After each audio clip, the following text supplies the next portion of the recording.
नमस्कार, मैं आपके साथ विभा उपाध्याय और आप देख रहे हैं न्यूज़ 18 बिहार झारखंड का डिजिटल प्लेटफॉर्म।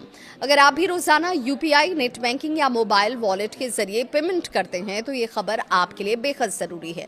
अगले महीने यानी कि 1 अप्रैल से डिजिटल ट्रांजैक्शंस करने का तरीका बदलने जा रहा है। भारतीय रिजर्व बैंक ने ऑनलाइन फ्रॉड को रोकने के लिए नए और सख्त नियम लागू करने का फैसला किया है। इन नियमों के लागू होने के बाद किसी भी डिजिटल पेमेंट को पूरा करने के लिए अब पहले से ज्यादा सुरक्षा जांच से आपको गुजरना होगा। दरअसल पिछले कुछ सालों में देश में डिजिटल ट्रांजैक्शंस की संख्या तेजी से बढ़ी है।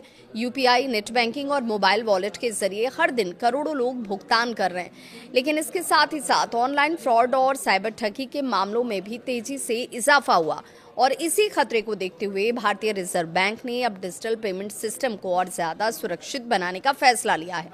आरबीआई के नए नियमों के मुताबिक अब सभी डिजिटल ट्रांजैक्शंस के लिए 2 फैक्टर ऑथेंटिकेशन यानी कि 2FA अनिवार्य होगा। सरल भाषा में अगर इसे समझें तो अब किसी भी ऑनलाइन पेमेंट को पूरा करने के लिए आपको 2 अलग अलग चरणों में अपनी पहचान साबित करनी होगी। यानी अब सिर्फ एक पिन या फिर एक क्लिक से पेमेंट पूरा नहीं होगा। उदाहरण के लिए अब समझिए कि अगर आप यूपीआई या नेट बैंकिंग के जरिए पेमेंट करते हैं तो पहले चरण में आपको अपना पासवर्ड या पिन डालना होगा और इसके बाद दूसरे चरण में आपको ओटीपी, बायोमेट्रिक या किसी अन्य सुरक्षा सत्यापन से गुजरना पड़ सकता है। इसका मकसद ये सुनिश्चित करना है कि ट्रांजैक्शन वास्तव में उसी व्यक्ति द्वारा किया जा रहा है जिसका ये अकाउंट है।